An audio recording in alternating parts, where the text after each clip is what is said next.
Good evening everyone and welcome to the Scary Nighttime Radio Show. I'm your host Jay Clark and we hope you enjoyed tonight's show, which is entitled Pits of Hell Part 6. Eve of Destruction. The people continue to retreat from the advancing army of the underworld. The Nazis and Rakshasa have completely taken over the streets of downtown Hartford. The enemy begins pursuing the retreating citizens. It looks like we'll have to retreat further back. I hope those Navy planes and attack helicopters get here soon. We're on the eve of destruction. The group continues to fall back and finally meets the banks of a river. We can't go back any further, Captain Taylor. We've reached the banks of the Connecticut River. But we can't stay here on the bank because we're too exposed to Officer Murphy. We're sitting ducks for the enemy to pick off. Then where do we go, Captain Taylor? We'll have to go into the water, Frank. We're a small group. There's only 14 of us. We should be able to hide out on or near those boats docked over there until the Navy planes arrive and wipe out the enemy. The group wades into the water to get to the boats and hide out. Meanwhile, back in the city center where the pit is located, some poor souls didn't make it out. Flying Beast has picked a couple up and hovers above the pit while holding onto them. I'm going to drop you into this pit, and when you get to the bottom, you'll be in hell. But I don't want to go to hell. It's too late for that.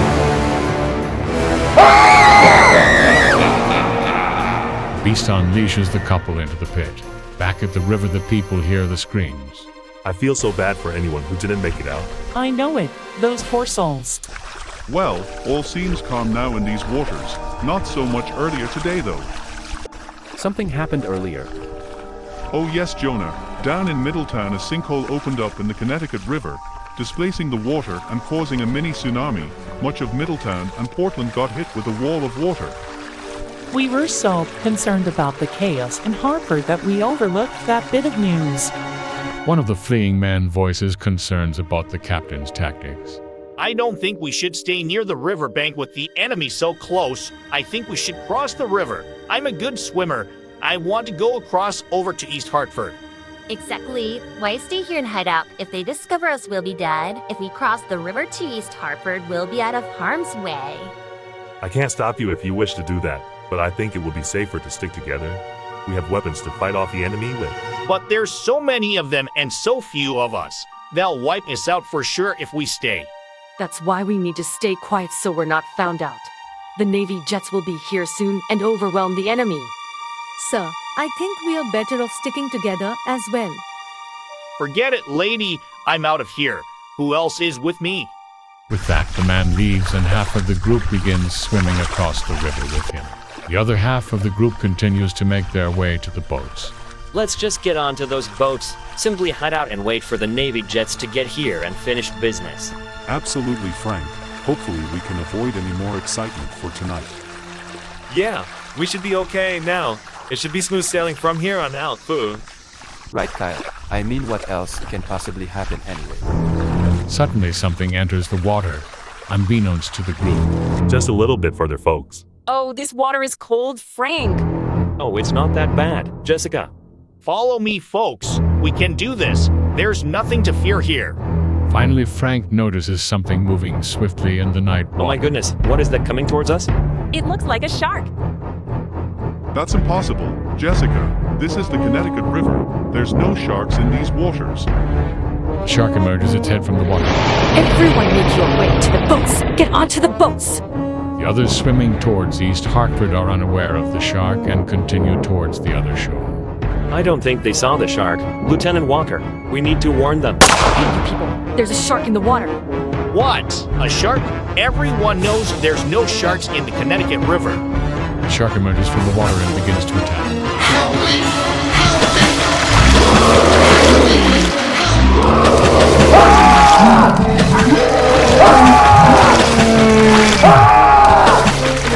The shark attacks the man, biting into him.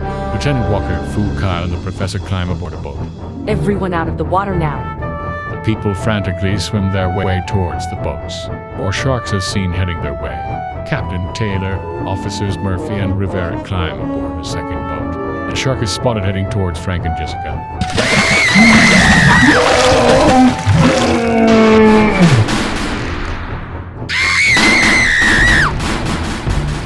Taylor and the officers send a hail of bullets at the shark, causing it to go away. At last, Frank and Jessica are able to board a vessel. Thank goodness we made it out of the water. I don't see Ro, Honey, or Jonah anywhere. There they are over that way. It looks like they're struggling. Let's throw them a lifeline. They throw a life ring out to Jonah and he grabs onto it, pulling Rohani along with him. A monster shark appears to be closing in. Oh Jonah, I'm so scared. It's okay, Rohani. We're almost there. The shark closes in on another person, pulling him under the water. He tries to swim away, but the shark catches up him and he is devoured.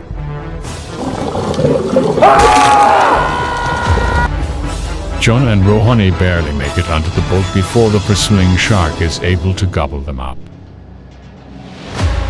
I wonder, are these regular sharks or sharks from hell? A shark emerges its head from the water and shoots out a flame of fire at an empty boat, setting it ablaze. Does that answer your question, Frank?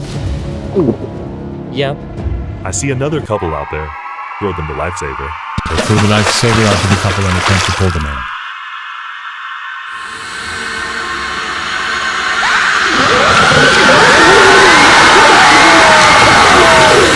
Turns out to be too late as they are attacked by two sharks. Another female swimmer is viciously attacked. A shark bites down on the legs of another woman and pulls her underwater. Gunfire is heard as the Nazis discover the group on the boats. The Nazis start wading into the water, firing their weapons. They found us. Get your weapons ready, everyone. They must have heard all the noise and commotion going on down here. The Nazis continue firing their weapons. The group returns fire. There's so many of them. We don't stand a chance. Suddenly, a group of sharks starts to descend upon the Nazis. Don't worry, men. The sharks are on our side. A Nazi soldier is attacked by a shark. No, don't attack. We are your friends. More sharks attack the Nazi soldier. Don't fight. We are Nazis. We are your Nazi brothers. The sharks finish devouring all the Nazis who waded into the water. The sharks then swim away down the river. Wow, those sharks from hell must have been hungry. They just ate the Nazis from hell. Those sharks must have came out of that pit that opened up in the river south of here. Those shark, the Rakshasa and the Nazis must have all came up from hell. I don't think the plan was for the sharks to eat the Nazis, though. The sharks must have not gotten the memo, Frank. Just then, Navy planes are seen approaching.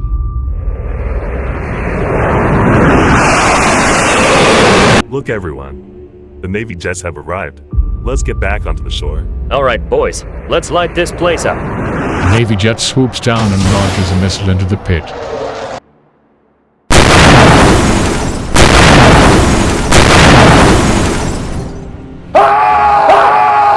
Causing a huge fireball and setting many of the enemy soldiers ablaze. Fighter pilot Mace, do you have a visual on the Tiger tank?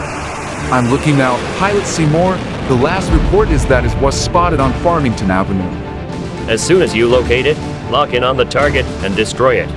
Oh, I see it now. I'm going in. The pilot locks onto the tank as it travels down Farmington Avenue and fires a missile at it.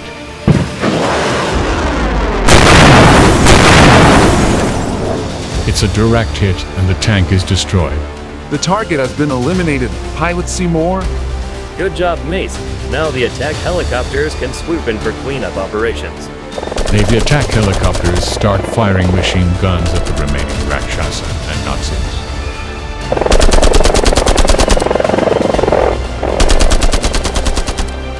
The enemy is driven back towards the firing pit. Meanwhile, over at the river, the group has made its way back onto the shore. We finally made it back, but it's so tragic that the 6 people who decided to swim to East Hartford all died. I wish they would have listened to us. Sergeant Sintron pulls up in a jeep. It looks like the Navy fighters are pushing the enemy back underground. Let's help them out and go on the offensive. It's about damn time. Captain Taylor, permission to go Black Ops. Permission granted, Lieutenant Walker. The lieutenant goes into a side building to change. She's going Black Ops. Oh yeah, it's not exactly what you think, Jonah. Lieutenant Walker has her own special use for that term. When she comes out, you won't even recognize her. Lieutenant Walker. For now, you can just call me Sly. Are you ready to go into the city, Sly? Oh yes, I am. Sly hops into the back of the jeep and they take off for the city center to join the fight. Shortly thereafter, Sly asks the driver to stop. Do you see something, Sly? Someone is in trouble here. I can feel it. I'm going to get out here and go around that building. Sly slips around the corner of a building and hides out of sight as she views 3 Rakshasa gunners. Okay, you two go back to the front line and help our troops fight off these damn humans. Yes, Colonel Ramsay. I think I see some food over there for you, sir. A mother and daughter are seen holding onto each other, shivering in fear. Well, thank you, Private. I could use a tasty snack before I continue with this battle. Now back to the front, you two. Yes, Colonel Ramesh. Okay, sweethearts. You look delicious.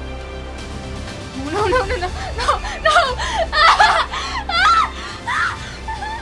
Don't worry, ladies. I'm only going to eat you. Hey, Colonel Ramesh. Huh? Eat this. Sly fires a rocket-propelled grenade at him. It hits him and he is blown to pieces. She goes over to the woman and her daughter. The jeep pulls up. Are you guys okay? What happened here? The target has been destroyed. These 2 need to be taken to safety. They drive away and drop the 2 women off to a shelter, then return back to the battle zone. Sergeant Cintron gets a call from Captain Taylor. Sergeant Cintron, the enemy has set up an anti-aircraft gun atop the Traveler's Tower. We have to knock it out somehow. Can't one of our planes or attack helicopters take out their air defense with a missile? They could, but we've learned there are dozens of people trapped on the floor just below the weapon. It's too risky because those people could be killed as well. Just like any other army of scumbags. They always use innocent people as human shields. Okay, Captain Taylor, we have the building inside. We have to come up with a plan to get to the roof. It's a cinch to figure the enemy controls the lobby area. We'll have to look for another entrance. Roger that, Sergeant Cintron. Sly, any ideas of how to get into the building? Sly? The driver and Sergeant Cintron turn around. Sly is gone. What? Where could she have gone? There she is, sir. She's climbing up the side of the building. Sergeant Cintron looks to see Sly climbing up the outside of the building like Spider-Man. Why, she is a sly one, isn't she? Yes, sir. On the rooftop, a group of Nazis and Rakshasa work to get the big gun ready to shoot down aircraft. There are 6 enemy combatants in total. Almost ready with the gun, sir. You have to tighten the bolts. That's good. We'll be able to blast those planes right out of the sky. You Nazis have no idea of the advanced technology we Rakshasa have put into this device. Cannot wait to see it in action, Commander. Just then Sly appears on the scene, surprising the Nazis and Rakshasa. Mind if I join the party, boys? Who are you and what are you doing here? You can just call me Sly. Look at that. The pathetic humans have to send a little girl to do their fighting for them.